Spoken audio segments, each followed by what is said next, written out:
All right, good evening. Today is Tuesday, November 8th, 2022. We are convened as the Provo City School District Board of Education. We're meeting at 280 West, 940 North in Provo, Utah. The time is 5:10 p.m. We'll begin with the roll call. Melanie Hall, Board President. Rebecca Nielsen, Board Vice President. Jennifer Partridge, Board Member. McKay Jensen, Board Member. Terry McCabe, Board Member. Gina Hales, Board Member. Nate Bryson, Board Member. Derek Anderson, Business Administrator. Keith Patel, Superintendent. All right, is there a motion to convene? I move we convene study session. All right, we are now in study session, and I'm going to turn the time over to Derek for construction updates. All right, why don't we pull up? So these ones I'm gonna really, for the most part, are three just drone video footages. Will you go to the next slide, please? I can't see where the slideshow thing is. Can you just direct me up here? Down here, right there, that one button right there. There you go.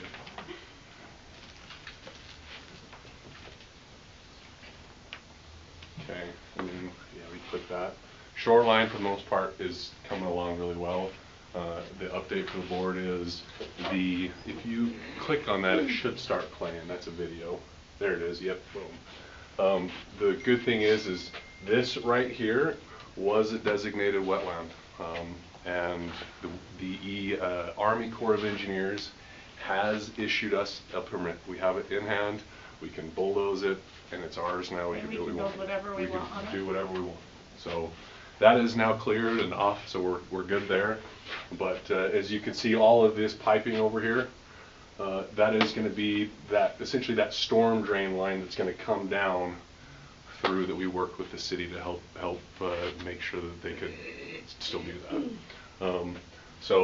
But as you can see, this will all eventually be the soccer fields over here on that, essentially where that big mound of dirt is, and then from here is right where the building starts, and you can see pretty much right where those buildings starts, and it goes all the way across. And so it's going to be a big, long building across the property. No hiccups. This project, as of this point, is going really smoothly. So, which has been very nice. So, is it considered on schedule? This one is definitely considered on schedule. Okay.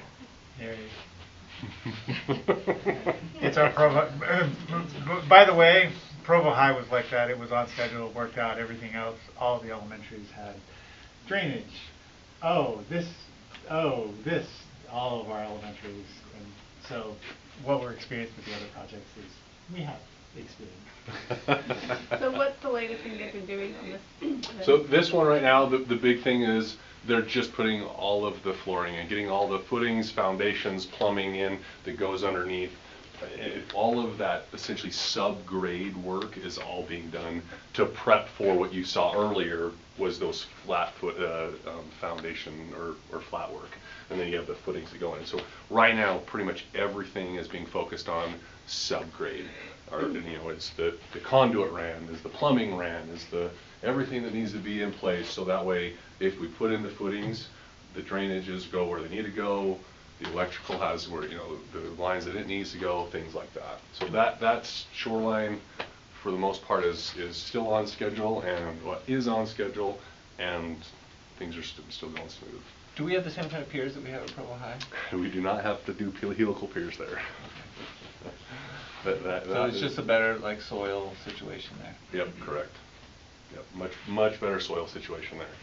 To go to the next one, it's going to be Wasatch, I believe. So if you hit that arrow, I believe that one will do the next one. There we go. This is a video also. So Wasatch again, it is what you're going to see here. Excavation, right? We're right in the middle of the excavation. This is going to be ultimately right there where the school is going to be.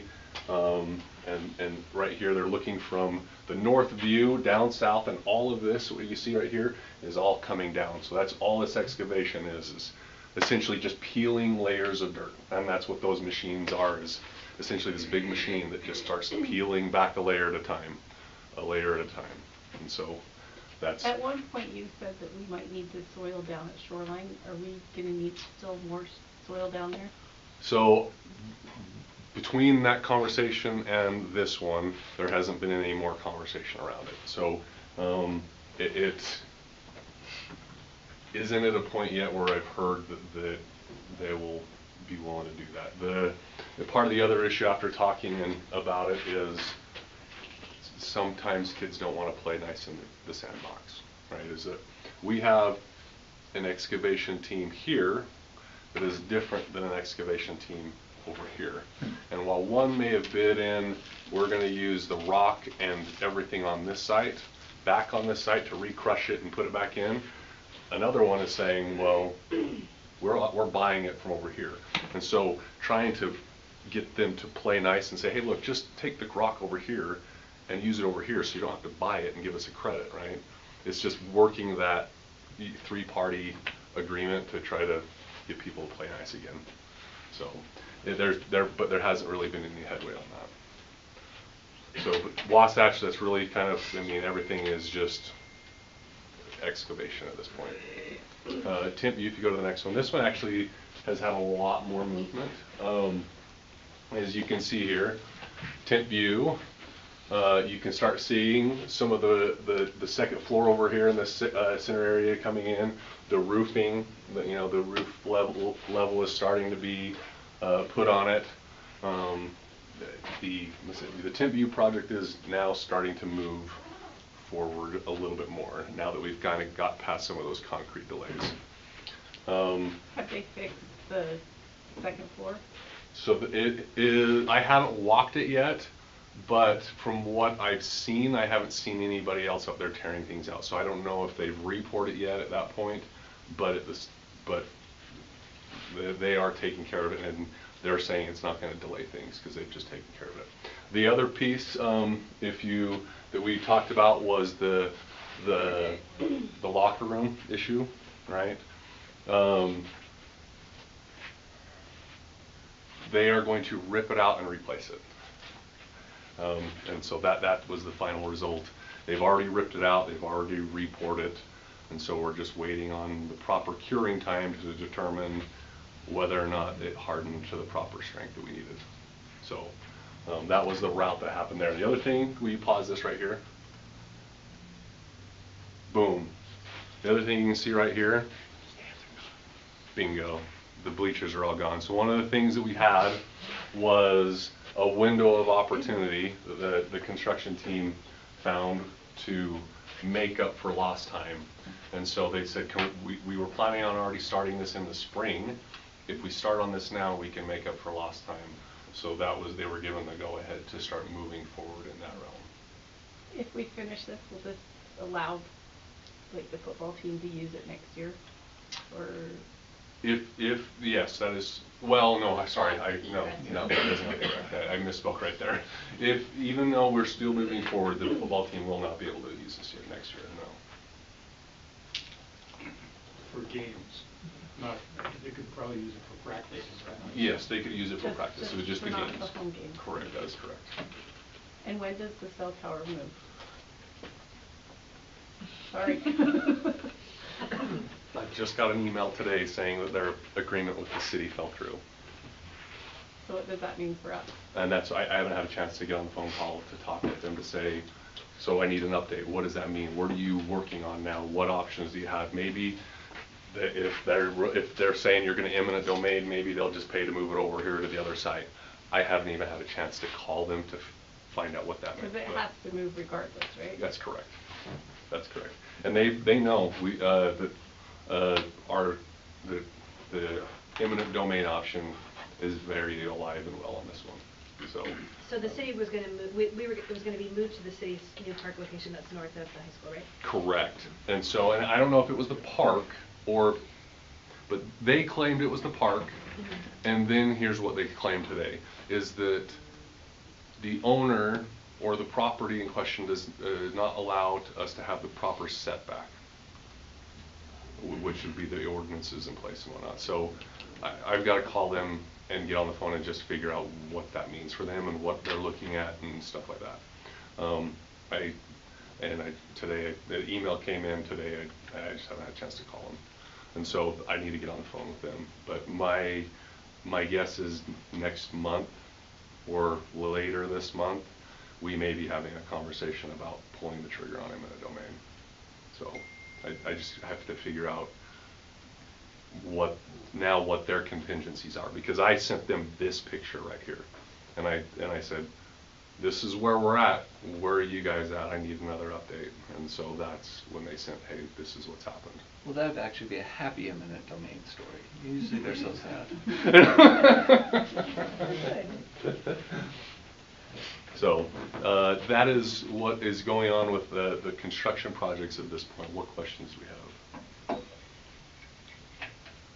On Wasatch, last time you mentioned project's going to go out to bid.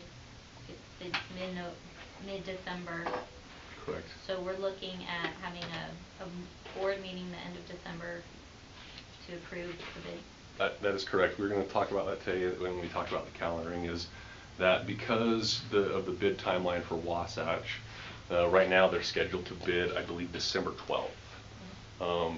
If we bid on December 12th, that means our construction contractor typically likes 2 weeks to run through and make sure bids are accurate, nothing's been left off, vet through all the bids that have been submitted. And then they come to us and say, all right, yep, these are good, this is the low, or this one's not the low, but whatever. Then they come forward with their recommendation. And then the board would have to approve it. So right now, we are looking at needing a board meeting essentially at the very end of December to approve the Wasatch project. So. I'm going to be in Disneyland. That's what you're talking about, right? And we can do it all remotely. This one can be done remote. It doesn't have to be in person. It shouldn't be a long one. Yeah. So. Okay. Any other further questions about construction? All right, thank you, Derek. Okay. I'm going to turn it over to you again for ESSER funds. Back to me on this one? Sorry. Yep. Okay, so will you pull up the other document, Bonnie? It didn't attach to it. So there's an attachment in board docs. What you can see is after. Yeah, it's on there. It's there, yes. For some reason, it's Terry was with me in my office trying to figure out in the public comment section or content section, I have attachments in there. It's just not showing up. So there's an issue with board docs. I put it under administrative, so you'll have to just scroll down to administrative to see it. So as of right now, the plan, after everybody's got their requests in for the ESSER funds, there's about $1.8 million left. What my recommendation is that we just use that remaining amount to help with our construction projects. So. Can we use that toward capital? So here's the reason what we would end up doing. So the way ESSER funds, the ESSER 3 grant is, or ESSER 3 funds are, is that there is no supplant provision, right? So because there's no supplant provision, we could technically take the entire district office staff, charge them to their grant just to spend it out, and then free up the money that was allocated for that to move over to the capital. So because there's no supplant provision, we can essentially target whatever targets learning loss. We could take all of tip view or sections of those things and clear it out. So I just have a question. Like, when you looked at our budget, we saw the federal funds, and they went up like $10 million, and that was mainly because of ESSER funds, right? That's correct. And so as we move, this isn't really a me problem, but as we move into the next budget, I mean, there's going to be a $10 million hole, right? Because we have to spend all this money, and then we're going to have this giant $10 million hole, which is equivalent of our tax increase this year. And have we thought? So here's what we're up against, and I've actually had this conversation with council, is that this last year we would have ended up with a $8 million deficit if we didn't have ESSER. But we ended up with a $2 million deficit, right? And so that is correct, is that in the event next year, if by not being able to offload costs into it, there will be essentially a cliff there that we'll have to adjust for. or Okay. or make plans to essentially taper out, things like that. So, but there's always plans in place, you know, with this new state funding coming on, with you know, looking at you know, some reshuffling of some things. It's going to be something that we have to consider as we build the budget. So, pre-COVID, we were doing just fine, so I think it would be helpful. So here's what happens, okay, is that we were getting state funding for the 2,000 students of online enrollment, okay? 2,000 students. 3,000. 3,000 students times roughly, let's say $3,500. I mean, what's that? But then they Right, charge so- pretty much that same amount. Yeah. Going back, so But that we were was held kind of like net. harmless for a minute, We where were we held didn't have the harmless. students that we got. Okay. Bingo. So that's the thing, is the way the state funding formula works is they say, even though you've lost all those students, we'll still give you your money this year as if they were there. Then next year, it's gone. So that, So our real hole was a couple years ago. correct. We pushed it forward, then COVID saved us, so we got to push it forward a little bit again. Bingo. You're And, up, that's 100%. And now we just want But to it push wasn't that really a hole we just got used to. There was, I mean, There it was was some excess. money, Yeah. there was excess funds. We've been, before ESSER, there was excess funds, then ESSER, then this extra, and now we're getting into real life. But we Bingo. pretty much used all that money to pay our teachers. I mean, it's not like we went and had a party with those funds. That's correct. So there's not I don't really- know what you've been doing. Go and get me a checkbook. I keep waiting for my checkbook. But like, there's no easy. It's not like, oh, now I gotta. No, I can't go to the club this many more times.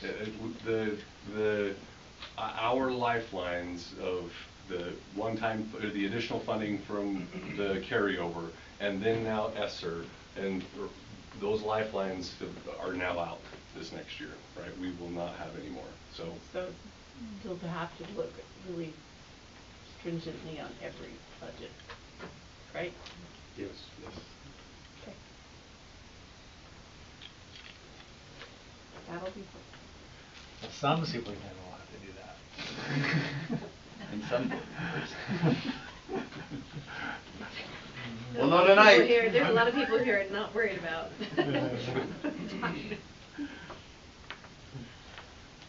Okay. Any other further questions about the ESSER funds? So, I'm sorry, we had talked, so there is a portion in here for teachers, right? That I see That's coming correct. forward, okay. Yep. Okay. Anything else on this?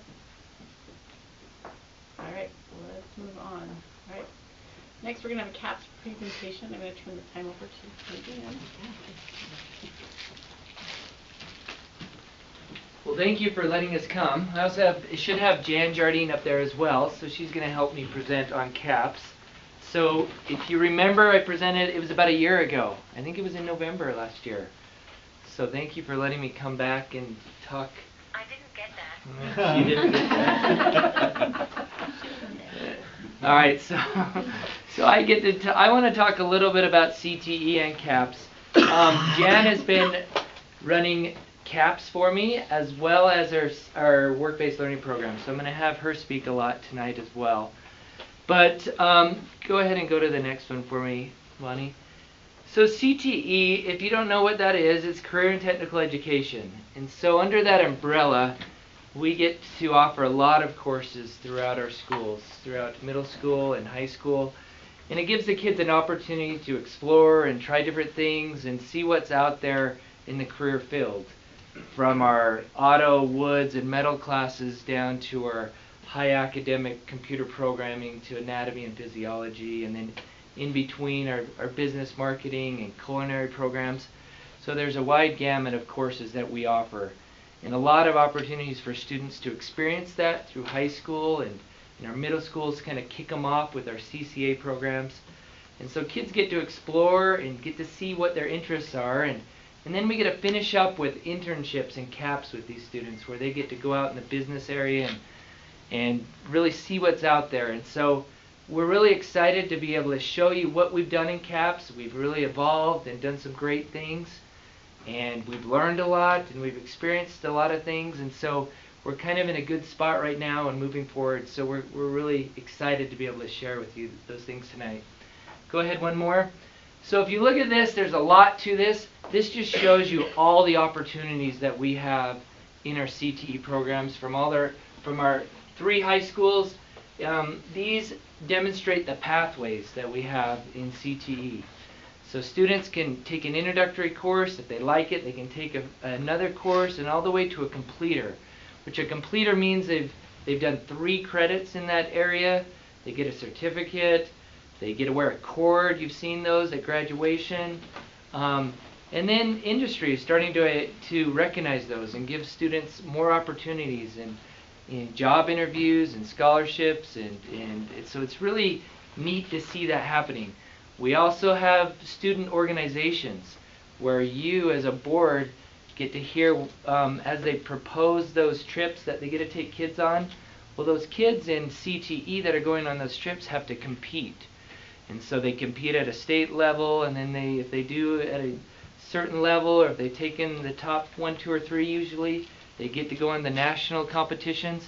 So there's lots of opportunities in CTE in these organizations, from our health organizations to FBLA to DECA to Skills USA. I'm missing another one, FCCLA. So if you don't know those, what you guys are voting on those trips for those kids, it is a fantastic opportunity for them to go and compete nationally against all different kids in all over the country. And we do really well. We do really well. So thank you for supporting those and giving them opportunities. So I am now going to turn the time over to Jan. And so Jan, if you don't know Jan, she's done an amazing job for us in CAPS as our director and running things. And so I want her to share some of the great things that we've been doing there, as well as our internship opportunities. Awesome. Thanks, Clay. Yeah, like Clay said, go ahead and move to the next slide. So I've been doing work-based learning in the school district, mainly at Timpview, for the last 9 years. And then 2 years ago, during COVID, which was a fun time to do work-based learning, I started working with students from all of our high schools and middle schools and elementary schools to really provide some opportunity for students to connect with their learning in the classroom to careers and opportunities outside of the classroom, and also to give our community opportunities to connect with our students. And that's really happening K through 12, not just internship and CAPS, which I'll spend a lot of time talking about today, but go ahead and go to the next slide. But throughout, so having some activities in our elementary schools and our middle schools to make students aware or help students become aware.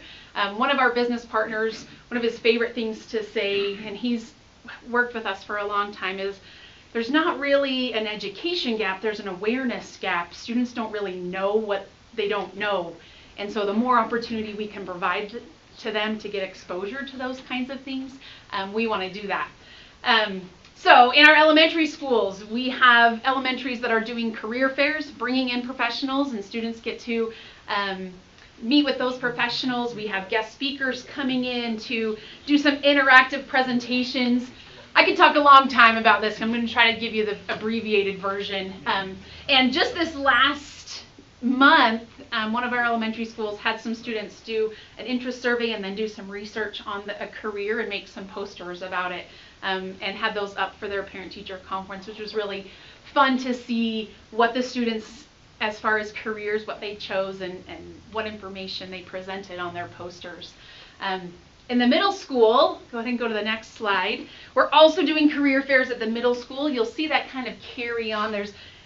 That's a great event to do to provide awareness and exposure for students.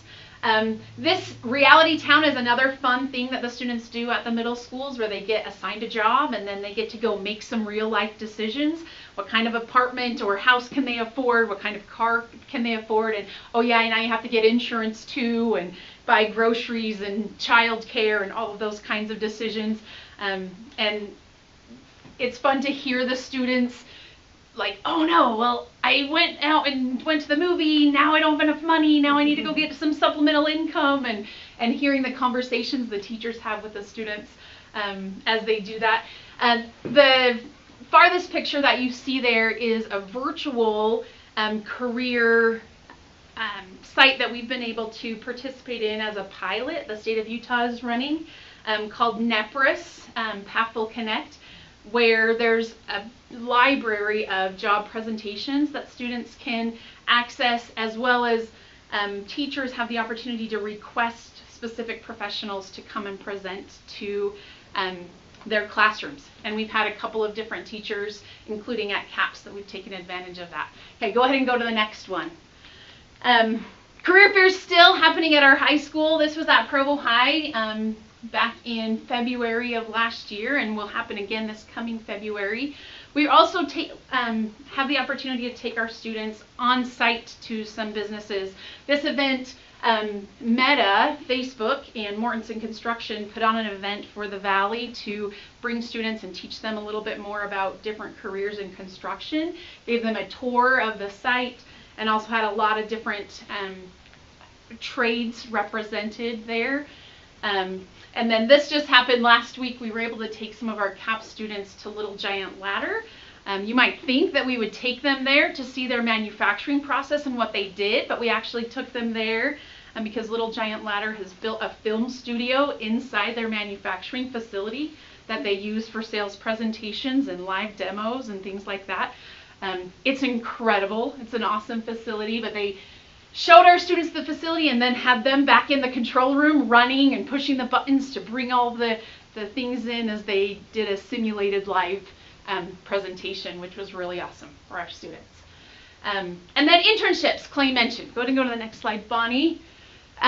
We have internship. We usually have between 75 to 100 interns every semester.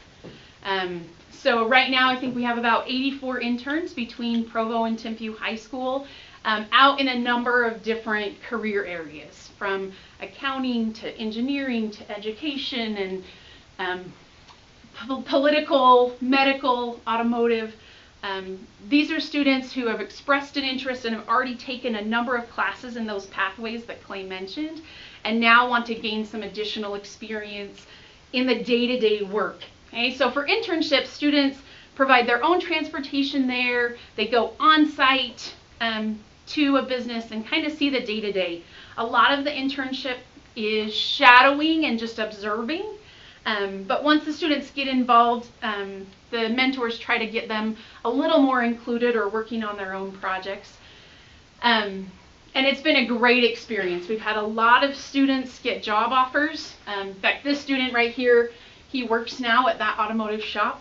He's very active on LinkedIn if you want to follow someone that posts some fun things. Robert Vivian is his name. He actually had his car broken into, and he posted that. He was able to fix it and use the skills that he had learned to fix his own car, as well as some other fun cars that he's posted about. All right, let's go to the next slide. I could talk all day about all those interns, but so Provo CAPS, why, if we have all these great things that are happening connecting students to careers, why add one more thing? CAPS stands for the Center for Advanced Professional Studies, and the idea behind CAPS is just like some of our other work-based learning experiences. Connect students with our community and business partners and get them to experience what a career is like. But at CAPS, we've overcome one of the biggest barriers that we have to internship opportunities, and that's transportation. So many of our students don't have transportation to be able to go to an internship site, and that immediately eliminates them from having that experience. But at CAPS, we've provided transportation from our high schools to our CAPS Center, which is located inside New Skin. Go ahead and click the next. New Skin has been an incredible partner for us, not only providing a space for us to be, and if you haven't been to visit our CAPS space, we'd love to have you come visit. The energy there is pretty amazing.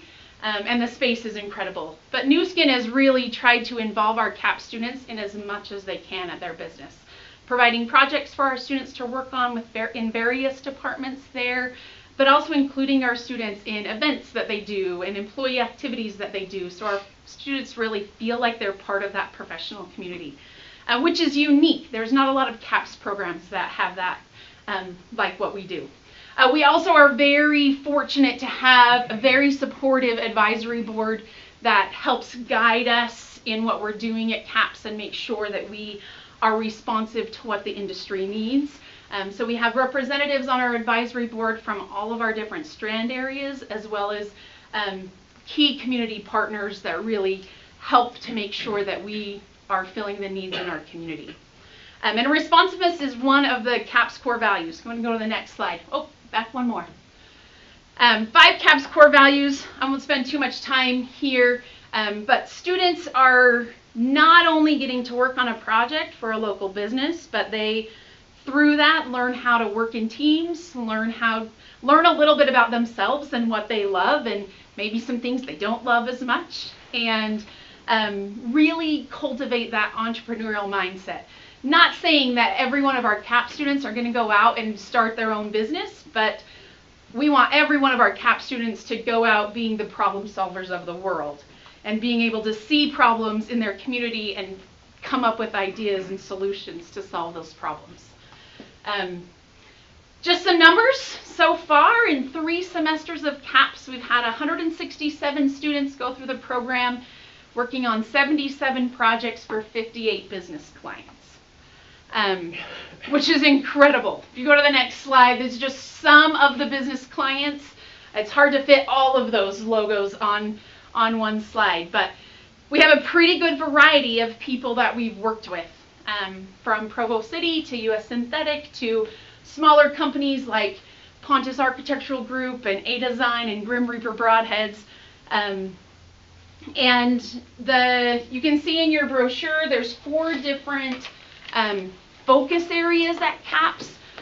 So business marketing and entrepreneurship, digital design and software development, engineering and industrial design, and medicine and health science. So our students are working on projects in all of those areas. All right, so I'll tell you about 2 projects and then I promise I'm almost done. So these 2 students, this is actually a 3-person team, but we're tasked with designing a wall at US Synthetic that could showcase the good US Synthetic does in our community. US Synthetic has been an incredible supporter of education for as long as I've been involved with work-based learning and with the work we do in CTE. They volunteer at our elementary schools. They're always at our career fairs. And then Landon is a member of our CAPS advisory board.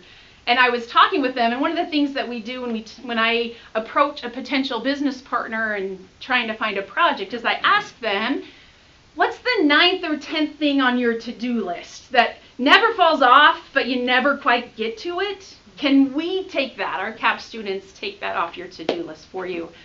And Landon and I were eating lunch one day, and he's like, I've always wanted this wall that could showcase all the good that we do. They have a wall that showcases like their employees and internal things, but he wanted something that focused on the things external. And so all of those signs, little kiosks that you see, the CAP students designed those. And Landon invited them to US Synthetic for the unveiling when they unveiled it to their employees. And Jaden, the one in the striped shirt, he actually, because of his work at Provo CAPS, was promoted at his work to an upper level marketing position for Texas Roadhouse, which is pretty cool. Another project that we did, just finished a few weeks ago, we partnered with New Skin. They were doing a service project with the Now I Can Foundation. If you've never heard of the Now I Can Foundation, they work with students with limited mobility to help them kind of get to the next level through some pretty intensive physical therapy. And so I volunteered our students to help with making those Halloween costumes. So our students built these 2 vehicles for Liam and Nathaniel to wear for their Halloween costume. And I wish you could have been there when so Nathaniel is nonverbal, and so it's not as easy to tell. That you can see from his face how excited he is to be there. Liam will talk your socks off, and he loves trains. Polar Express is his favorite, and that's what Jackson and Oliver met with Liam before they did any design, he told him, I want it to be like the Polar Express. It's my favorite. He's had this train conductor costume for a long time, his mom said. And to see his face as the boys drove that out was pretty incredible. If you want to see a fun video, I can show you that later. And this was a great partnership, working with New Skin and Now I Can and Stitching Hearts Worldwide was part of this too, to create these costumes for these kids. And this will be an ongoing project for CAPS. We'll have a group working on this. And next year we're hoping to involve some of the family and consumer science students at our high schools to help with creating the actual costume that goes on the students. So that just is a little glimmer of the awesome work that I get to be a part of every day. Go ahead and go to the next slide. Okay, last thing, how do we know that this is effective? I told you about some of the job opportunities that have happened because of these opportunities we're giving students. But last thing I'll show you is some survey results. So at the end of every semester, the CAPS network, which is the national arm of what we do at CAPS, sends out a survey to all of the affiliates. And these were responses just from Provo CAPS. And this was from our first semester, when we still didn't really know what we were doing. We were just figuring it out. So these bars show before CAPS, these bars after. So green is not confident at all, and red is very confident. So you can see one-on-one conversations with a professional, how they felt before CAPS, and most of our students were feeling confident or very confident by the time they finished. Go ahead and go to the next one. Executing a project for a professional. And you can see the difference. Go ahead and go to the next one. We love this one. Okay? Ability to positively respond to mistakes or other unexpected circumstances. That's a huge thing that we work with our CAP students on. It's not going to always work out the first time. And you've got to be able to take that feedback and adjust and figure out how to make it better the next time you present. Go ahead and go to the next one. Overall confidence in myself and my ability to be successful in life. Okay, so again, overwhelmingly, the students were feeling more confident. We're not discounting these students. We still have work to do. And we've made adjustments and changes to try to help more and more students feel that confidence. But CAPS is making a difference for students, and more students than we had been able to reach before because of the transportation we're providing. So, all right, next slide. If you want to follow what we're doing at CAPS, you can follow us on LinkedIn. I share posts, the students post on there and post some things, some pretty awesome things. But with that said, do you guys have any questions?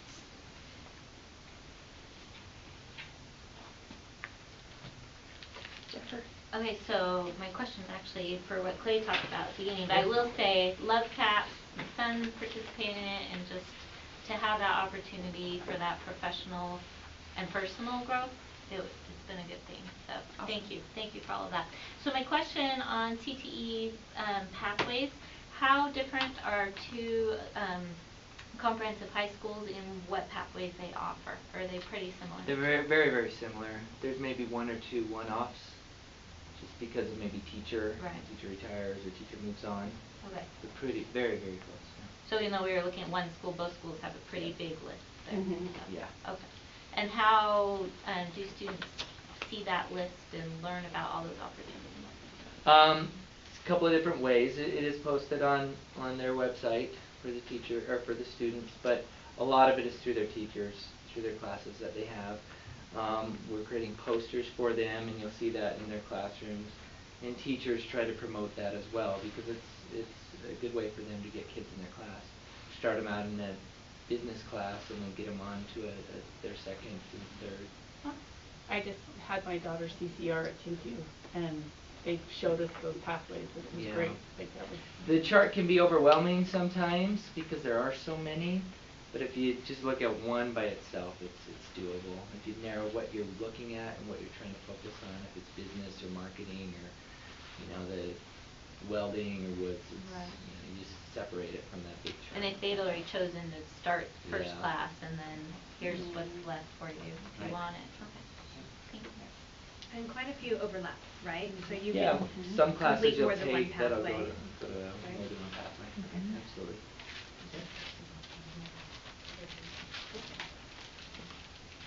There's a QR code on the back of your brochure if you want to schedule a tour, so come visit us. Yeah, thank you. It's really cool. Thank you. Thank you, guys.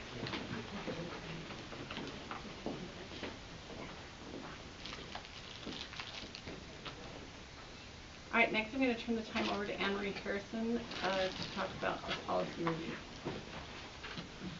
Good evening. I'm here again. Last month we introduced this policy 7140. A little background. The reason for developing this policy is really just to have a clearinghouse, a warehouse for the many surveys going out in the district, so that we have record of who was surveyed and have that content. It also gives us the ability to prevent potential problems of oversaturation. This procedure, Jennifer sent me an email earlier, I'm happy to clarify. The procedure does not have a form linked to it, and it's not yet clear how one would register on this survey registry. I'm working with Caleb and with the web team right now. Now that we have more digital forms rather than, and in terms of a live form, not just a PDF that's fillable, we are looking for another way to place those rather than having that black and white form there that is a paper form. But that will be determined. We would have the link to that registration and that training that goes along with it. So again, that 7140 in the community series, the purpose is really to help all of us collect information data over years and to know what surveys are going out to different populations. Anything I can answer for you? Thanks for doing that. Thank you. Okay. Thank you. All right, next. So this came up last meeting about the policies. So I'm going to turn the time over to Keith first, and then we can discuss it after. So I'll just summarize what I perceive to be the discussion to this point, and then let the board talk it out. So over the past maybe year or two, we've had various comments that have come up about could we have more than one reading? Could we get public input? Those are the main two topics that have come up. Those are, I mean, anything's possible. These are your policies. So if you want to do that, that's fine. As council, we talked it over, probably more specifically Derek and I really talked, and Jason talked it over in terms of which policy series, if any, might hold themselves a little bit more able to be considered for public input or multiple viewings and those kinds of things. Multiple viewings are not that big of a deal, although it will stretch out the process a lot. We will find out sometime in June. Frequently each year we get a word that the State Office of Education is telling us you have to have this policy in place. It's got to be done by such and such a date, September 1, something like that. We don't have board meeting in July, so if there's going to be 2 readings on something, there are probably going to have to be exceptions to that, especially when we're giving a very tight timeline. So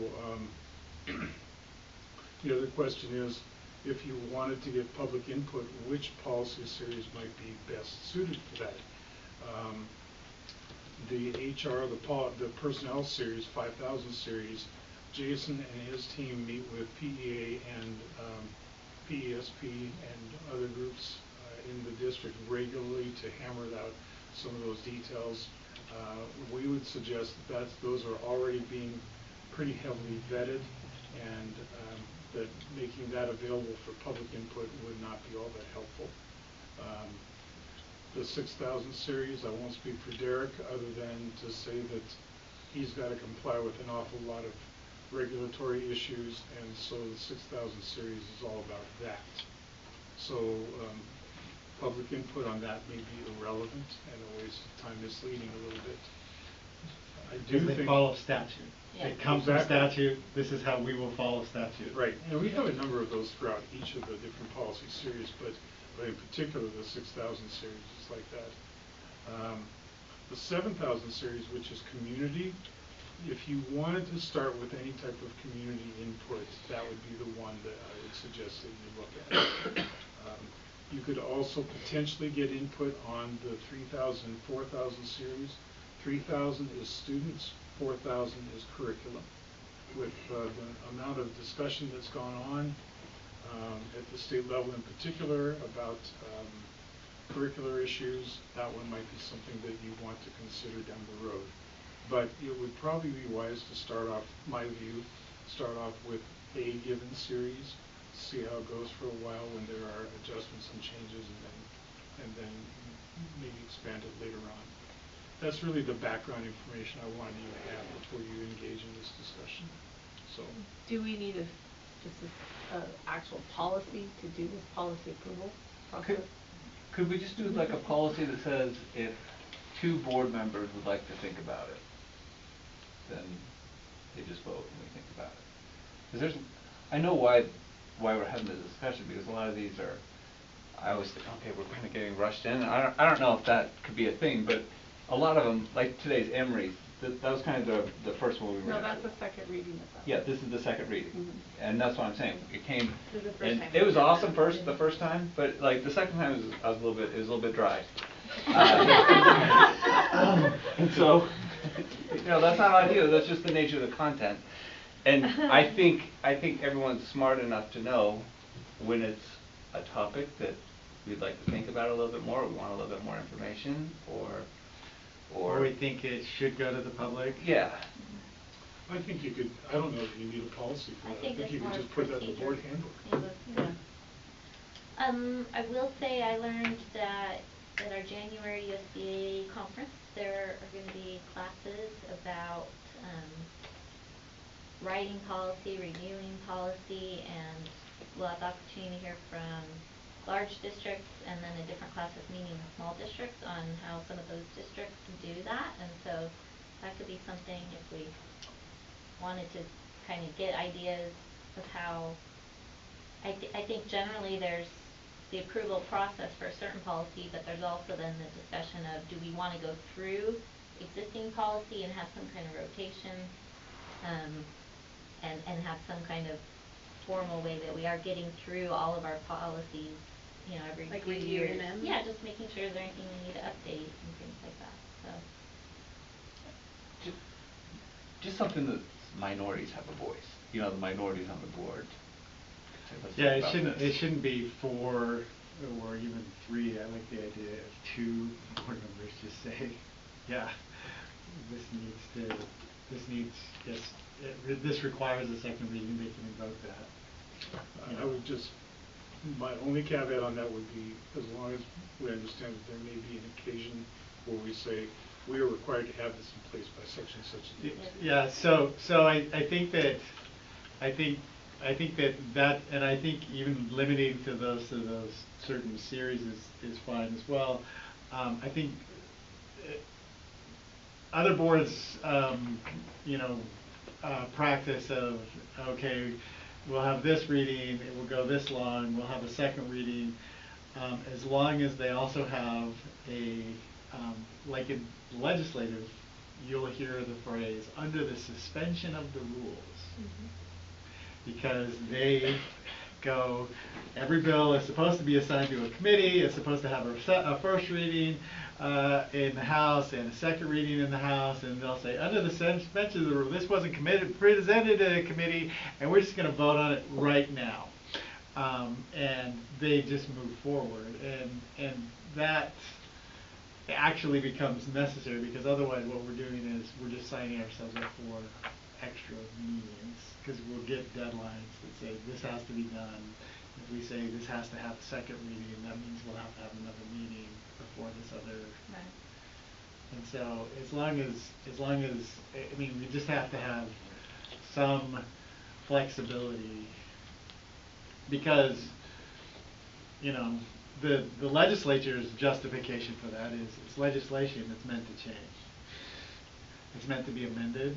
Policies, yes, we can pass them this month before they're enforced once, given public outcry, we can change them again. There's nothing that says, oh, it has to be on the books this long, and then, I mean, we can change them at will.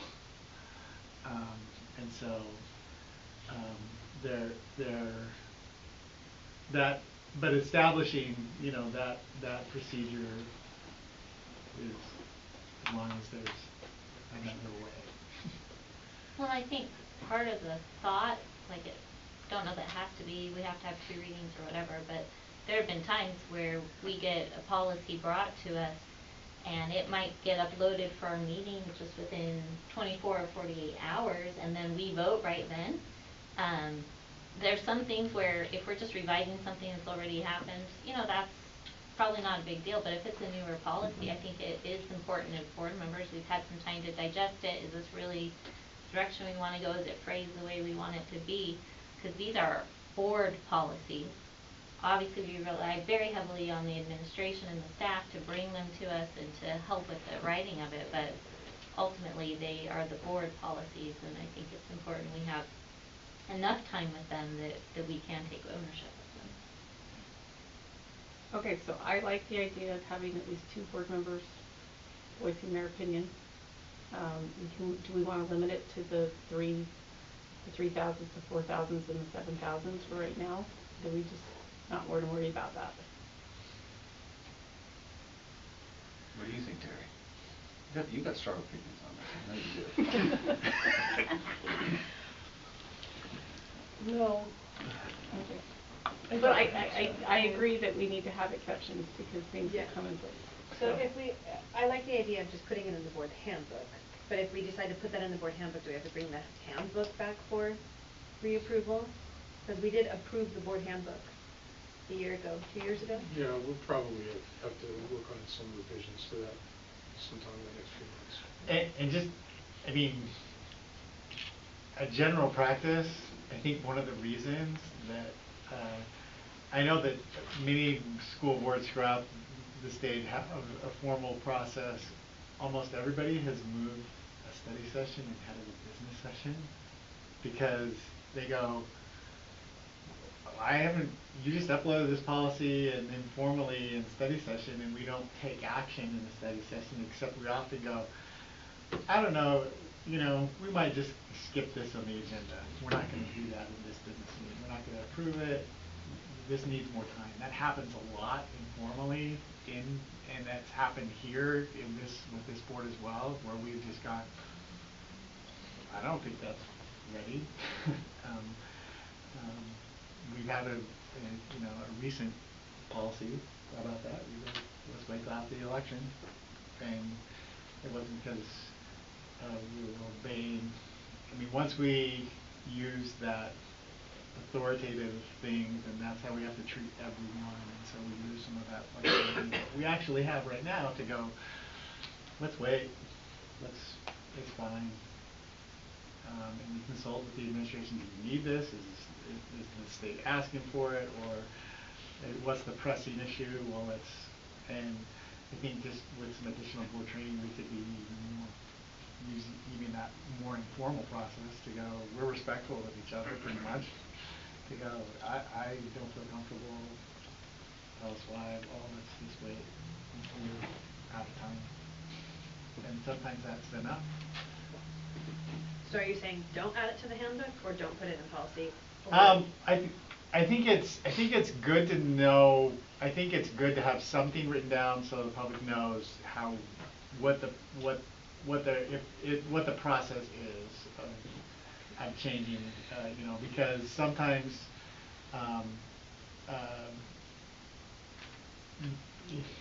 people run up against policies. What do you mean we can't take this football team to this place? Well, we had a policy. Well, how does that change? Well, formally, and this is how that goes. I mean, so it's not like that's a bad thing to come up with a way to, again, educate our public and communicate with our public. I mean, policies are it's governance, but it's also how we communicate with I mean, it's the persistent record of our philosophy of the district, and it's the primary way we communicate that. And so I think it's good that crafting that should take some care for, you know, at least a third of the policies come from, this was passed, you will have a policy on the library by this date. This is, you know, this, and that's where a lot of those policy changes come. Okay, we'll add something to the board handbook. Until we do that, can we just regard this as a verbal norm? Yep. Sounds good. Okay, thank you. Next, we're going to talk about the SHARP survey, and turn the time over to Doug Finch. I think this is about the third or fourth time we've come to the speaking of readings, right? Yeah. I hope I can keep this dynamic and keep Nate's attention. I apologize, I'm a little under the weather, so I'll try to do a lot of speaking because my head cold. I want to He wasn't dry. No, I it was definitely just being wasn't. rude. I know. and that's so out of character for you, Nate. So. Sorry. I should. You guys are awesome. And Nate, I want to. You don't have to be nice to me anymore because I'm always gone. No, I'm always going to be nice to you because you're one of my favorite patrons. So, and I want to thank you as well as some other board members who did some work between this and the last time we met. There was a group that went to the effort and read the SHARP survey, and I want to thank them for their willingness to give that a real thoughtful, candorous look. So I appreciate the dialogue that you had. I have uploaded 2 documents for you. One is a little summary of the conversation, just some snippets of the conversation between the board members who read that document, and we're just asking questions to each other. So you'll see that as one of the documents there. It's kind of a feedback, questions and answer piece. So the front page has, I think, 3 main topics that came up from your read. One was questions that were around the idea of identifying the demographic questions around students who are maybe questioning or have a gender preference that's maybe not just male or female, right? So there's 2 questions in there, the concerns of how that was worded and so forth. The second one was about the time spent on illegal substances and drugs, and that's the second topic that was discussed. The third was the idea of, boy, how is someone going to tolerate this many questions? And I think that was talked about, right? As a 6th grader, 134 Right. questions? So we captured the dialogue, which I appreciate these 3 just doing so well for on behalf of the board. And so hopefully you can kind of see that. Then the second page, I took some of the questions we were able to pull out and extract from their dialogue and try and provide just some factual answers from the contractor who's done that, as well as our offering of this survey for the past 20 years. And so just as a little bit more feedback, our neighboring districts, we have identified that the Nebo district and Alpine is planning on making this survey opportunity available for their schools to participate in. I think as Keith and I attended a meeting briefly on yesterday. The state, I think, announced something around 28 to 30 of the 41 school districts are currently on board with saying we're going to go ahead and make the administration of this available. A lot of you have heard from your constituents, I'm sure, the concerns that are out there. I think we also learned in the meeting yesterday from St. George to Logan, this survey is being circulated. And this was held up by the Washington County School District superintendent yesterday saying, I wish this just said right up front, if you don't want to take the test, you don't have to. You don't even have to go to the QR code and do an opt-out form. As we discussed, and I think we just keep reminding the public of this, this is an opt-in, this is an active opt-in only. If you don't return the sheet that goes home to you, you're not going to have your student participate in that assessment. So just some things that I think are just basic things about what the survey is trying to do, as we've discussed in previous months, is really to try and provide some useful information for this community. And here in Utah County, being the heart of a lot of supports that go on, the United Way and the different coalitions that are here with Girls and Boys Clubs, as well as the Utah County Health Department and so forth. There's a lot that this survey benefits us as a community. Specifically, as I've said before, we write grants based on some of the data that helps us identify some preventative things and responsive services we can offer. I think I estimated that our grant services team is somewhere around $1 to $2 million a year writing grants that are funded on the survey results that give us that needs analysis. And so that is a significant piece of the data collection that helps us identify, are we making a difference and making an impact with responsive services we're doing for students and families. So that's enough an introduction on my end. Just want to give you, as well as the second document that I think Keith provided for you from the state office, was a letter of information. In the past, the state office has offered a letter of support. So they subtly but very straightforward said the letter is worded different this year. It's a letter of information from USBE. This is them not necessarily wanting, because of their school board, I think, being somewhat divided on their level of quote-unquote support for its administration. They've provided that document, and Keith was good to, I think, include that in your board docs as well. So I'll pause there. I'll let board members who were actively engaged in this review maybe lead a discussion or answer any questions you've got for you. The hope tonight, as you kind of see what your mission is, if you accept it, Nate, is to have one of you perhaps make a motion tonight, is on the agenda for the study, not for the study, yeah, for the business session, to identify if we will make a determination as a school board whether to make this survey in its present form or in a modified form, or not at all available to our public for the administration here in the spring of 2023. I'll pause there. I got a quick question. You said 28 school districts of the 41 around the state are already, yeah, and we're not, electing to go ahead and offer it. and we're not one of the one yet because we haven't let them know yet. So out of the ones that are left, do you know how many have said no, or how many are just still deciding? I think most of them are still deciding. I think it was the feel that Keith and I got just kind of listening in on a state superintendent's meeting yesterday. A lot of them, they called themselves kind of rural or frontier districts. We're actually kind of posing questions like we've already discussed. Well, what's the benefit of us taking some school time, asking the kids hundreds of questions, and how's that going to benefit us down here in such and such county? And I think they were kind of wrestling with the idea of what is the return on the investment of this time. That seemed like a lot of the questions being asked.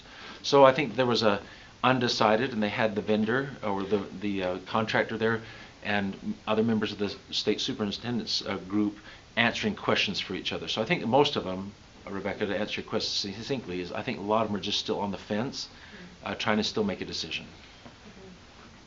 Traditionally, the rural school districts have but a lot of them have. Yeah. But again, I think along the Wasatch Front, the majority of them are saying we're on board with making the opportunity available because so many agencies, including the school districts, benefit from the ongoing longitudinal data that provides us. Okay, and to be clear, this is an opt-in survey, right? So it's not automatically given to you unless you opt out. It's only given to you if you opt in. Yeah, we correct? can't say that enough, right? Okay. Even though I've said it twice already today. It's an opt-in only, Yes. You're right. I just wanted to make sure. Yes, make it Parents clear are it's understood, available right? Can see the test prior. Yes. Mm-hmm. Now the And I think in your board docs, you'll even see the permission form. I included Yeah. that as a second page. You'll see that it's how it's worded. It makes it clear that the only way your student's going to have access to the survey is if the parents agree that they want them to participate. Do you know what our rates of participation are? I think that we've been, first of all, it requires a school to say that they're willing to give the time. For the 45-minute, it's a class period that's lost, essentially, for the way they administer it. So I wouldn't say that it's been across every 6th, 8th, 10th, or 12th grade classroom. There's been more sampling even within our district.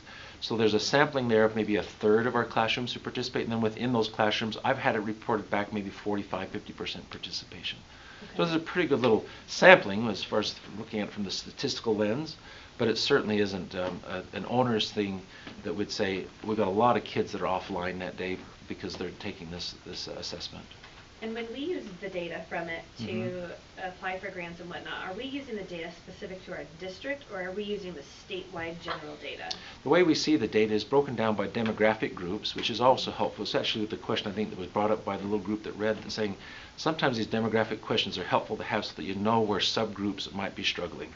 And so removing some of those questions might then eliminate your ability to say this is a subgroup that's struggling with certain factors, right? So we get the data statewide and countywide, and we look at it through those lenses. And then again, there are reports that come back saying, are there students of different subgroups who specifically gave their answers as it relates to these questions? Recently, we looked at that through one of the groups in one of our parent committees just the other day, actually. But we have to sort of do the math back. So if it says, you know, whatever sub-demographic, and we go, what's the percentage in our district? Because they don't deliver it for our district or even our city. It's by county. Okay. And so even with like 50% participation, we feel like the data is a good sampling in order to get what we're kind of looking for, Yeah, even if it's countywide or, you know.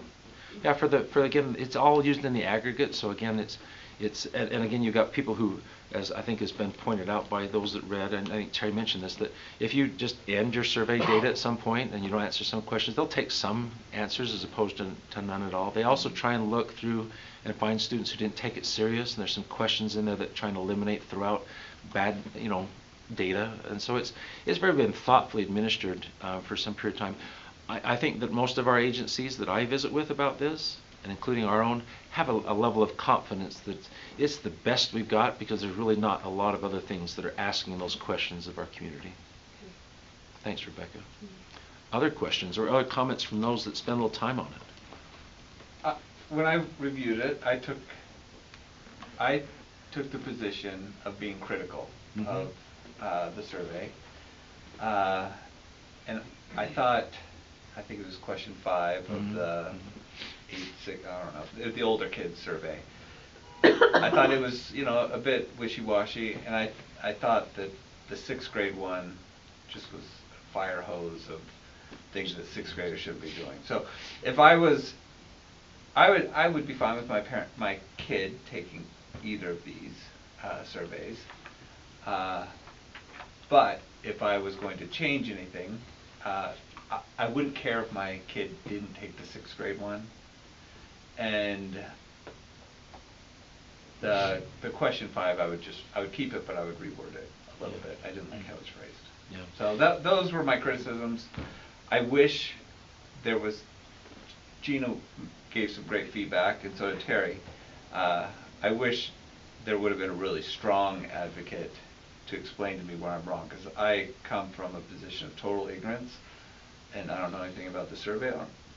I could be any idiot. So I wish I understood what benefits they were getting from doing 9 million questions about if kids are, smoking. What was that word? What was the word that I'd never heard? All these drugs I'd never heard of, and I've watched all the drug shows.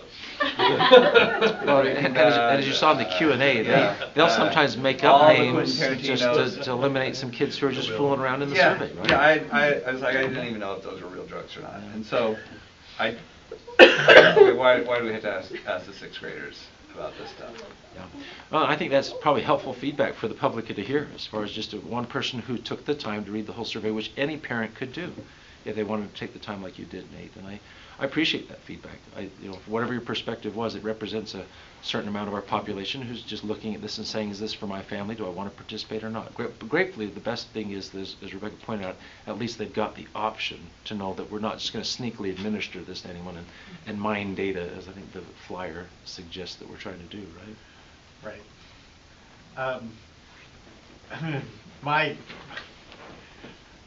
I don't know why school districts are in the position to defend the survey.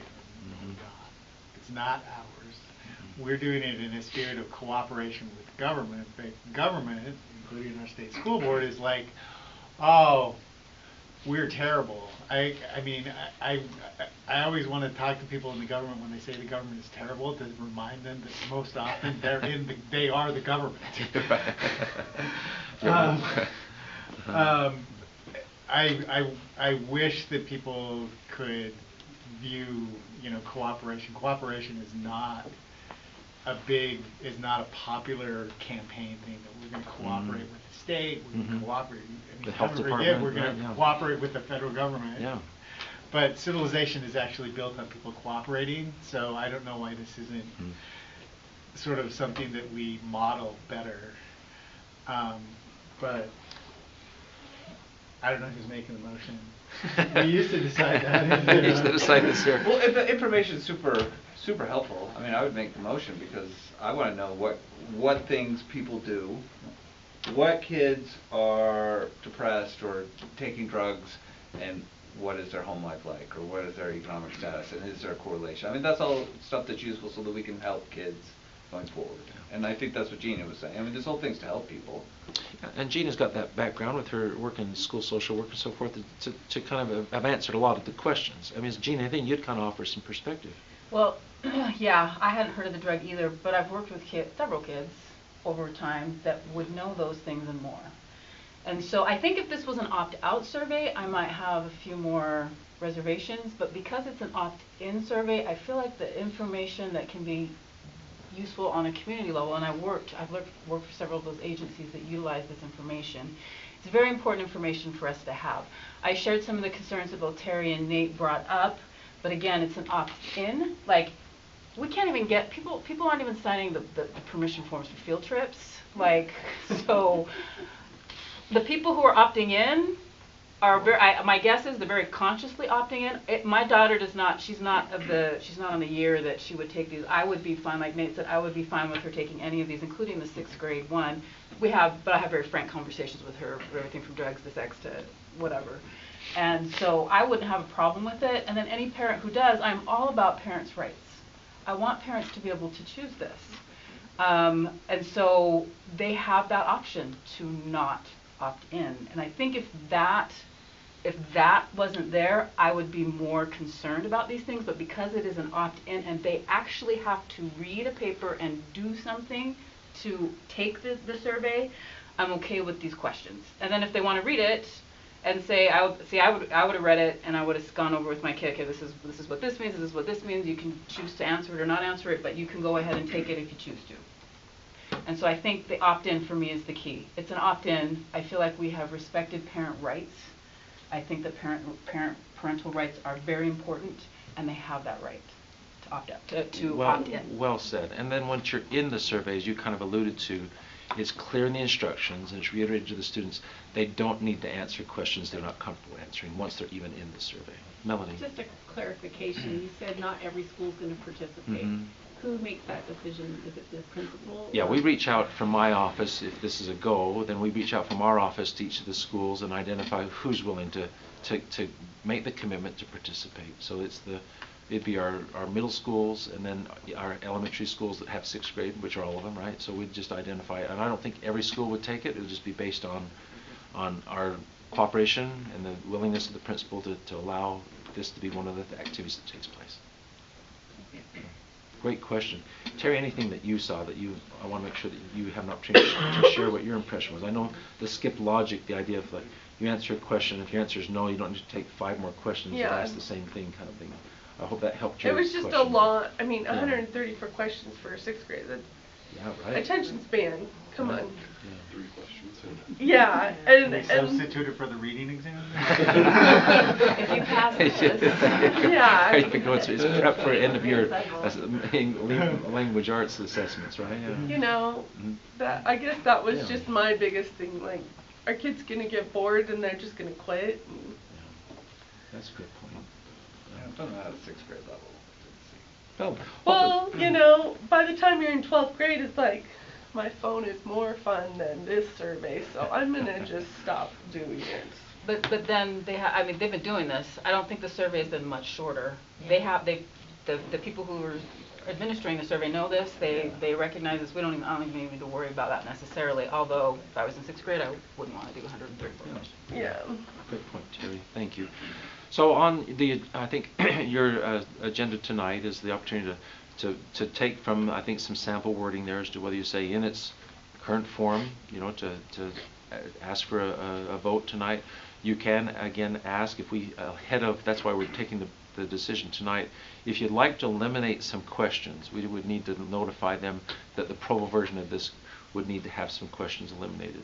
I don't know that, again, that the subcommittee here advised in the end to say take question 5 and eliminate it or not, or the idea of we're not going to participate at all. It just, hopefully what you'll see in your notes tonight will give you, whoever again takes the lead tonight in making the recommendation that's clear enough as to picking your direction you want to go for getting that as part of the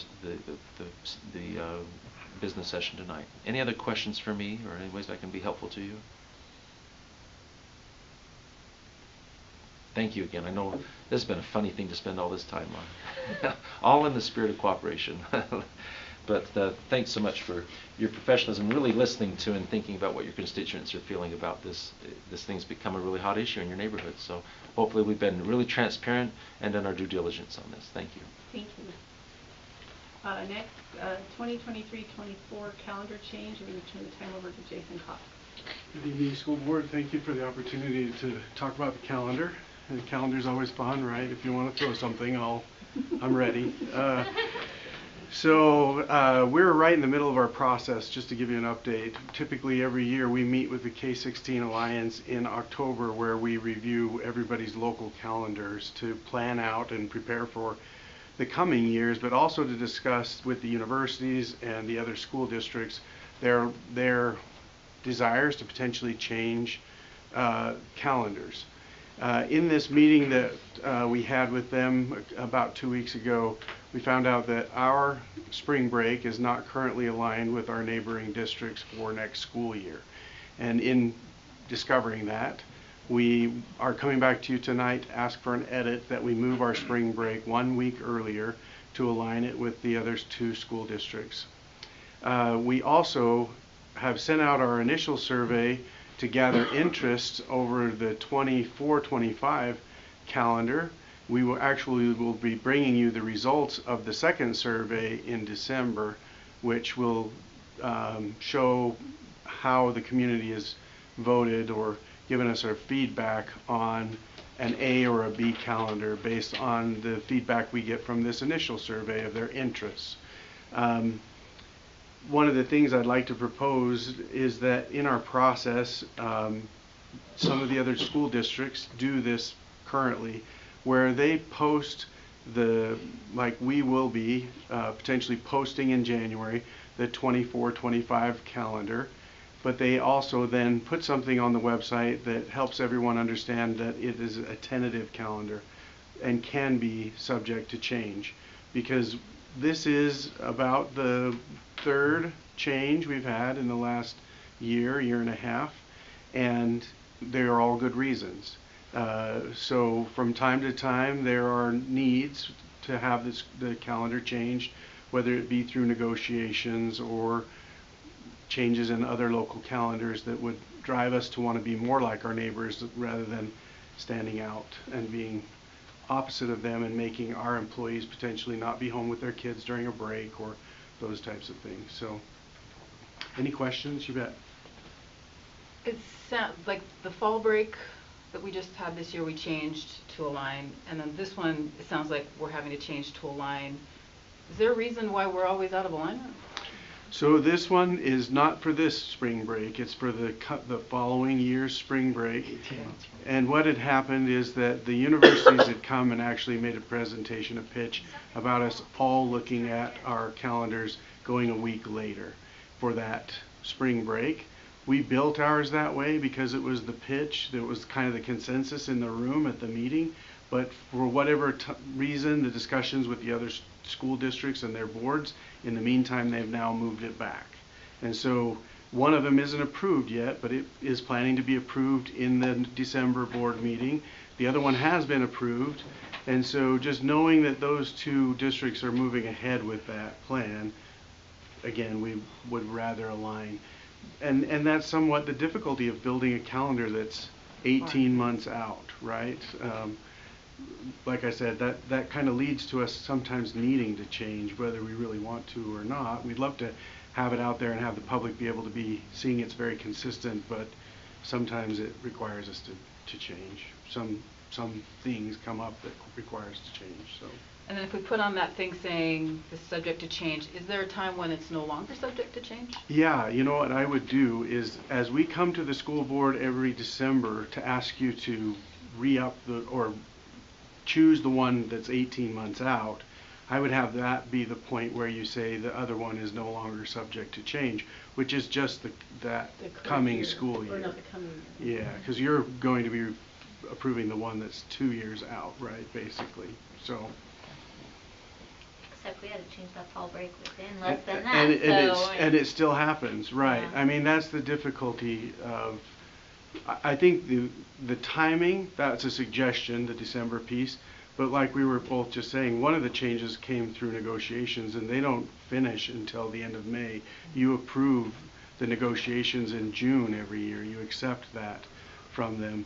And so if we're discussing with our employee groups that they would like a day for professional development or a day off somewhere specifically in the calendar, we're back at that place of potentially changing it.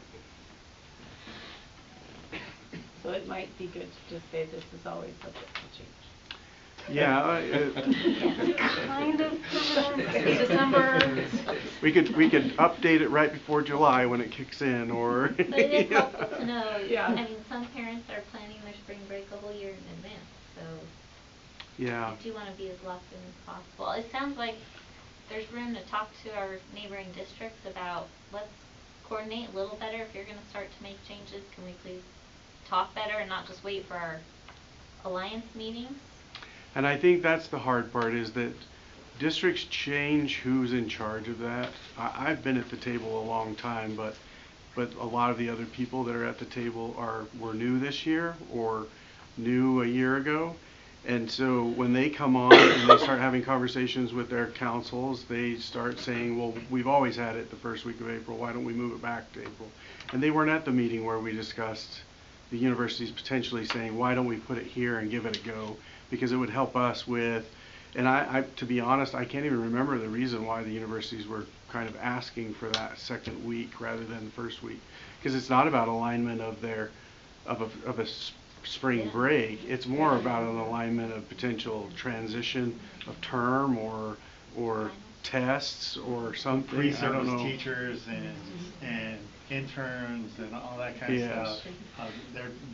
They want a little input and go, hey, can we do a little of this? But then districts go, that's not a priority. Even for us, we basically for our faculty.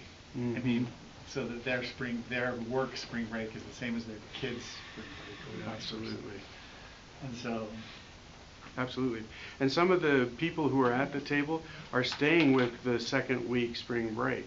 There's the MATC there, there's other people who are there, and they don't necessarily choose to align with us, but they're not concerned about it. Even though some of our students attend, they just work with them through, oh, you're going to attend during your spring break, we'll let you not attend during our spring break. And so there's different reasons why I know we're all trying to do the right thing by calibrating and coordinating our calendars, but for different communities' reasons, people choose to change them.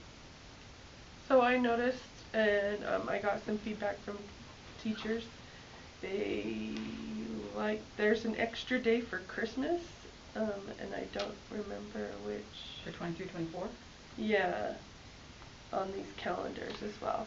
Oh, when the spring break is April 1st through the 5th, they get an extra Wednesday. day for Christmas, and the feedback I got was that they liked that. Okay. And I think, other than maybe that one change, we were hoping to just mirror the calendar that had been approved, which was the B that was shared with you, and recreate an A where we'd moved the spring break earlier. So does that mean that's a mistake, that the 20th shouldn't? Because this is and then this one has one day less. Yeah, that probably, we can approve it that way, but I think that should have been the same. When we went back through it, it was supposed to be the same on all the other breaks. Because our days need to So be the same. So it should be the 20th is what you're saying? Yeah. Okay. Good catch, Terry.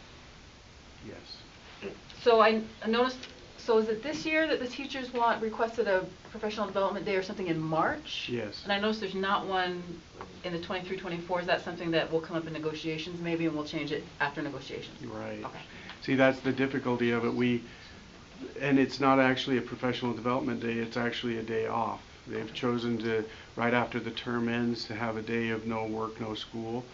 And so with that being the case, it happens through those negotiations, and so we won't know until June that we're going to need to put that in again. And that makes it, again, a little tricky because we'll be changing one more time. So Melanie's saying always. Always Is tentative. there a reason why we're not just going to say that this is a new thing we're doing, we're just going to do it every year, the March day off? Or do we want to see how it goes after 1 year? Well, they've not asked for it. If maybe they said we want it to be a year over year over year, instead they've said let's try this one and see how that goes, and get feedback from our teachers about whether or not that's how they want us to do that in the future. Okay. I think 'Cause I was gonna that's say, if we're planning that we wanna do it, then why would we wait to negotiate it? But it Right. makes sense for our first time to yeah, we haven't try done it yet, so I think they're just wanting to get some feedback over, is that what teachers would like to see happen in the future, or is it something different? Is there a different day within the year, a different time within the year, something like that they would Because like they're to be not asking getting for? the day after President's Day now, right? They We've moved moved that it. to March, right? So, or is there No, still actually, PD? no, we still have PD in February, Okay. right?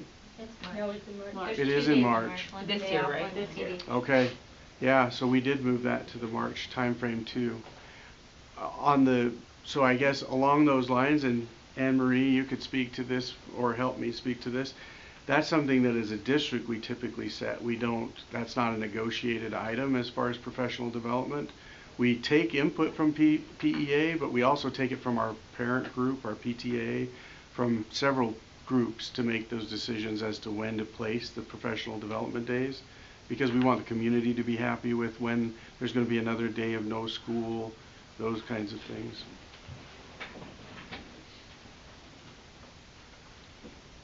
So, sorry. Go ahead. Okay. This was just because I struggle when we have to make a motion. I don't volunteer very often. So what it says, on here it says approve the 2022-23 calendar change. Is that supposed to say 23, 24? Okay. Should probably update it before we.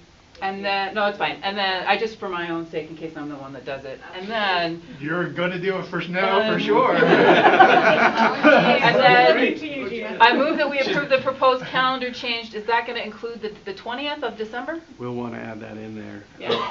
I'm not doing it if I have to say, including the 20th of No, December. but That's all I mean. This is one of those times when you say, let's do it next month. All you have to do is say No what it policy. says, the proposed calendar change as discussed in study. Okay, so 20th was discussed, so we don't need to Right. specify that. Okay. They're letting you off the hook. Super stressful though, right? I don't do any with numbers anymore. And then, while we're on the topic of calendar, I pulled up what's on our website. We still have the past 3 years calendars. I think most people want to forget that 2020 spring. Like, can we get that off the website? You bet, we can remove those, yeah. Okay. Absolutely.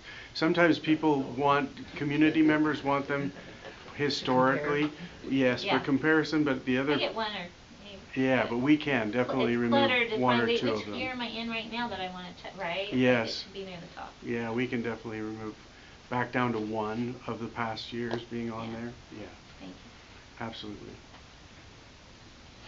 Okay, any other further questions? Thank you, Jason. Thank you. All right, student out-of-state travel, I'm going to turn the time over to Todd McKee. Yes, good evening. I apologize, this may not be as engaging as the others as well, but I'll do my best. The board may recall that a couple of months ago you approved a trip for Centennial to go to Washington, D.C. in June. At that time, there was a cost associated with that trip. The school made the misassumption that approval of the trip also approved that cost as a fee, not realizing that that's a separate process. And so we're here tonight to start that process. It's a proposal to add a fee to the fee schedule for Centennial for the cost of that trip.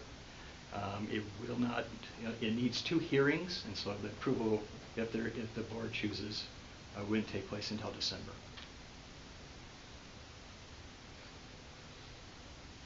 Any questions on that? That was really dry. Can you try again? You know, I wish I had the cough medicine that Doug's taking, because he's having a good time back there. Pass it around to everyone if that would help us. So there's no, obviously we try to do this beforehand. Yes. This was something that. Not realizing that the fees are set back in the springtime, that we And go it's a once a new year, trip. this is an This is something exception. they've never done This is a before. first time trip for them, they just misread or misunderstood the process, and so we'll correct that going forward. I don't have a problem with it. Okay, Okay, thank you. thank you. All right, superintendent search update. I'm going to turn the time over to Rebecca Nielsen. Okay. If I forget anything, help me out. Okay, so here's a few quick things for you guys in regards to the superintendent search, some updates and some things we need to think about. First of all, Derek and I met with Y2 to engage them and get a proposal from them about getting some surveys done, and also town hall / focus group / whatever else. We kind of got the recommendation from them. So when we were talking with them, it turns out they did not recommend either a town hall or a focus group, but instead recommended a public engagement campaign. Said that, but by the way of what we described to them, they said that's what you're looking for. Unfortunately, they don't run public engagement campaigns, but they have lots of partners they work with that do. And so this would just require them to work with a partner, so to do it together. Did they describe kind of what that means? We got their proposal today, like literally an hour ago. We Okay, literally so we don't know got what the that proposal, means, right. that So that was campaign. part of Okay. this discussion, an update is, I'll get there just a second. I have a whole thing on the timeline. So, no, you're fine, that's a good question though. They did say that if we really want to do this right, we can't do them simultaneously. We need to have the public engagement campaign inform the survey, and so it's going to be a longer timeline than we want. But if we really want to do it right, that's kind of how it has to go. So speaking of timeline, as of when I wrote up my notes to talk to you today, we were still waiting to hear back from them. But we actually did receive the proposal as we were sitting in this meeting. I haven't even looked at it, so I don't know yet, and so that's something I can update you guys on as soon as I kind of go through that and see. Regardless, this delays our whole timeline. They said that because they're being hired by USBA. USBA is our consultant on the search. Because they're being hired by USBA, we can actually do this quicker than if the school district, was hiring them. So keep that in mind when I give you the disappointing news that this delays our timeline. But I did consult with Richard on this specifically because I was starting to panic, going like, we can't, we've got to get moving on this. He said, not to worry, we are ahead of where most school districts were when all this process was going on last year, when the superintendents were hired last year, and the process as it typically goes. We have plenty of time. He says, if we can get, and according to Y2, according to what we talked about, and like I said, I still haven't seen the proposal officially, but if what we talked about in the meeting happens, like they said, we can do surveys starting mid-December and get most of our data and everything back to us mid-January. And if that's the case, the timeline rolls out from there. Not Derek, you're Derek. Richard believes we can still make an announcement by April 15th of who we hire as our superintendent. Also keep in mind that we have 2 other districts in the state so far that are hiring superintendents, and we haven't heard from any other districts. So there's high chances there truly will only be the 3 of us hiring. Morgan is a very different school district than we are, and Washington is in a very different situation than us. They actually have already gone through most of their most of their process. And so I don't feel like it's going to affect us if we're on a later timeline. We were kind of thinking we need to jump out ahead, and but with very little competition, so to speak, we should be fine. So that timeline delay is not really going to affect us negatively. So can I just jump Sure. in there? The only thing that I can think of is NFPA is the first week of April, and if we wanted the new superintendent to attend that with us, then that would not happen. Okay. I doubt that would have happened anyway. They'll yeah, be they've got very, other- very conscious of their, I take it that we're probably going to hire somebody that is previously Currently employed with someone else, yeah. And so they would be more, especially getting the job, they would be, no, I'm still here in the office, I'm doing a good job. They would, and so I think that would be a stretch under any circumstances almost. Okay. A couple more quick things. Derek and I have a meeting with Richard this Thursday to continue going over things. So if there's anything you want specifically for us to take to that meeting, let me know. And then any questions? Okay. I was just going to clarify, like, if I'm understanding right, we don't really need all the results from the public feedback until we sit down to look at applications, right? So we can Yes have and the no. applicant Well- process open while we're still finalizing that, right? But we also want on the brochure that we're putting together and the ad that we're going to fly for getting applicants to outline what we're looking for. So that's what the survey and the public engagement campaign will help inform us on, is what we need to put in the brochure and what we need to put in our ad as we're flying that position. So, I mean, we could, we did specifically ask this to Y2, can we do it simultaneously to speed up this process? You can, but you risk getting information back that says your community really wants to go this way, and we put out our ad that says we want to go this way, and then we get all the wrong applicants. So, but again, like our timeline is okay. Yeah, like it's really not, it's really fine. It's not, we don't have to be in as big of a rush as I feel like we've felt like we need to be, so. Yeah, and for the most part, anyone that's confident enough to be a superintendent, they're looking at factors beyond, and they are going to be very confident of the Steve Jobs principle that people don't know what they want until you show them. And so regardless of what we say, oh, we need this and this and this, they're like, you know what, actually they need me. And they, I mean, so the value of having all that is, I would be a little suspect about how, I mean, it's going to be really important to our final decision that's going to be aligned with what our community wants, but, and who applies, that's not going to either shed people off or attract somebody. So do you feel like we should open up the job earlier? And the flyer too, when the flyer goes out, also can be done in a form where it's fairly generic. It's not stating this is the direction that the district is wanting to go. It's more of I've got a stack of flyers in there that half of them are very just generic. Here's the profile of the district. Here's the basic level qualifications. These are the recreational opportunities in the area. I've This is seen the housing some prices in the area. That's the type of stuff that has nothing to do with the district. But we'll go, this is, it's almost 2/3 Chamber of Commerce.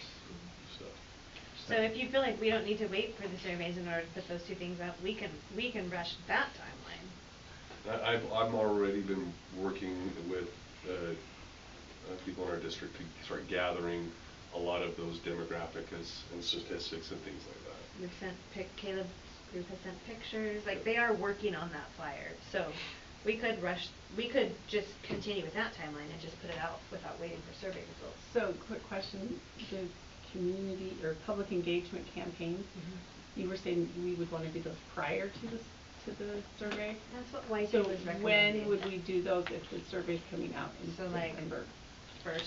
We would second week of December would be those, and then the survey would go through January, which they did say, and it's true, is just not the worst time to I was send going to them say, out. that sounds like a horrible time because it's Christmas time. But we were also asking them for our tightest time, what's the fastest we can get all this done, because we were hoping, as you remember, to do meetings like next week, mid-November, and that's clearly, that's not going to happen. I think closer is, I mean, for the meetings, again, where that data is critical is in the decision and not in the recruitment of applications. And if we have a dearth of applications early, we can go, hey, Richard, we need to shake a few more trees and make those invitations. So do you feel like then we should not worry about trying to get surveys and meetings done in December and just push it till January? So that's what Y2 said they could do in the first place anyways, and we pushed them to come earlier, to do earlier. I think we need to do the best process. Like the timeline is important and I want to get it out there, but the most important thing above and beyond timeline is the process. And so if we can do it at the same time, it's not going to make a difference, then that's fine. But if we're really, I think we should be paying attention to the process over the timeline. Not that the timeline's not important, but I believe the process needs to take precedent over the timeline. Yeah. Right. Absolutely. I agree. And doing it at a time where our community can engage Makes and more not sense. do it while they're already very busy. Good. That's fine. I had a question about if a member of the public wants to write an interview question, how would they submit that? And who would they submit that to? Richard? Interview question, when the board is asking candidates their questions, or so they'll get that point in time. Do they put it in the survey? Probably submit suggestions. It's going to have to be a suggestion. It's not going to be a final. They can't just, but a suggestion I would say they probably send to Richard maybe? When it comes to the interview questions, I would think is going to be part of the ending process of after getting public input and things like that. It's now, okay, we're getting ready to sit down and do the interview. What questions are we interested in doing? And then having either a survey at that point, some kind of collaboration between here and Richard of what's been done previously and what questions are interesting to this board, things like that. Also, I would remind them too, Terry, that our plan is, when we get down to our final 2 or 3 candidates, to have a community night where they can directly engage and interact with them and ask questions and get answers. So if they feel like, if they make a suggestion but it's not used or whatnot, they can always bring that question to that community engagement night and ask it there as well. Okay. Well, I think they can bring up whatever their question is. I think they can approach it through the rest of this process of here's what I think is important in the superintendent and give us the feedback, and then it will be integrated already into the questions that we're doing. But it is, we have to remember, it's a board process, a board decision with community input. But it's up to us to make the final determination. So we can't take every public member's question to the I'll get hiring. clarification on if they have a suggestion for the interview questions, where they should send it. Because that makes sense that maybe we would want to go through that as a board since it's our decision. the list of questions. Mhm. Yeah. I mean, the suggestions that I was told, I'm like, well, that's a good one I hadn't thought about. You should write it up, and I don't know where to send it to. So. Well, you now have the questions, so you can pass it on to. Do you have it already? Right? No. Okay. I told them to write it up and then email it to me. Okay. I will say one thing, we will need to finalize what the ending process is going to be. I assumed we'd have this big public community night, but someone brought to my attention that we may not want that because if our candidates are currently employed in neighboring school districts, they may not want that publicity that they're interviewing in our district.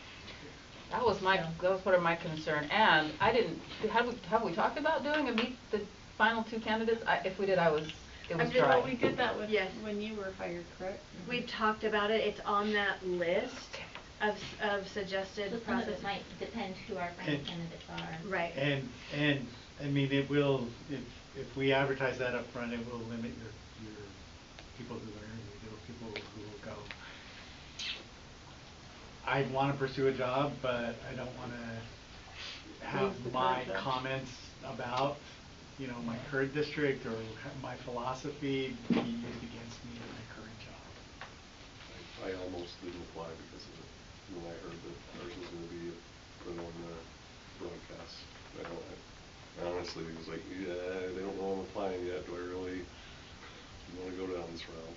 Because I was really happy with where I was at. So, I mean, I wouldn't have the conversation, we'd give them a heads up, but it was almost there for me. So it's just, people are more comfortable if we want a bigger pool to choose from, or we go, or we think we can get one. But I mean, if it's, and it's one thing to have,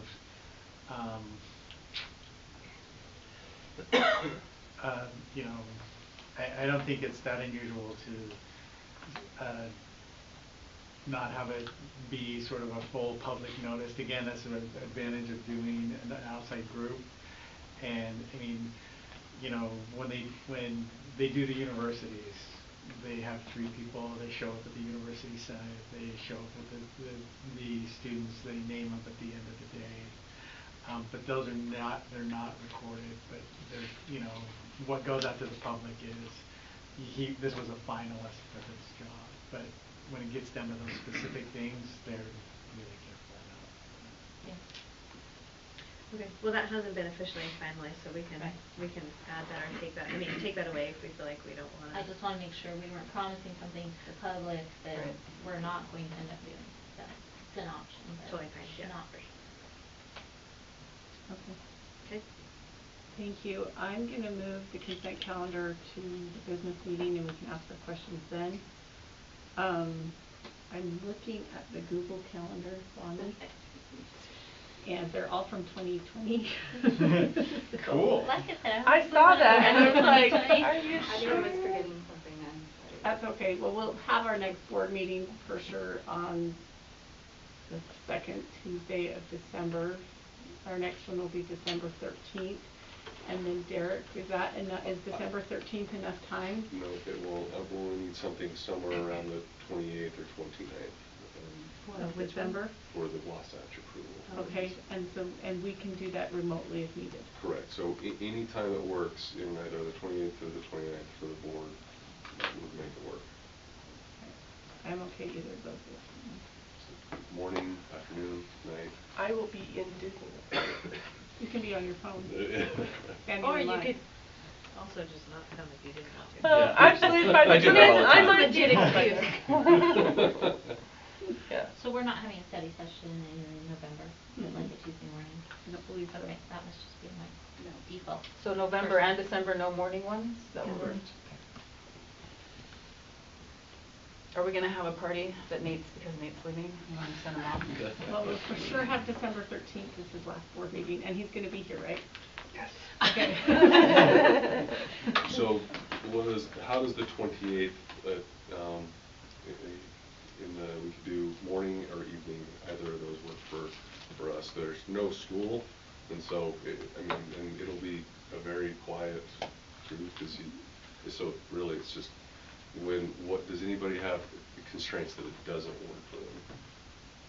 Gotta sleep in a little bit. All right, 9 o'clock it is? Yes. Given that it'll be a Zoom meeting. Okay. Yeah. Let's plan on 9 o'clock on the 28th. And we'll plan it being the Zoom meeting? Yep. Yep. 9 a.m. to 28th? Yep. Okay. You can go back to wearing business on top and pajamas on bottom, right? Like during COVID.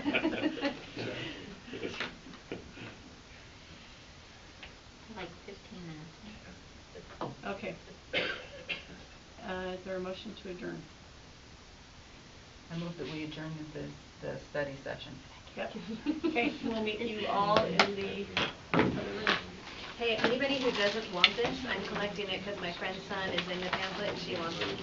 Gracias. Thank you, thank you, thank you. I'll make a shoe. I don't know, but I'll take them home. She was so excited I texted her during lunch. Send them to the whole extended family. Actually, that's the one from last year. No. No, I was.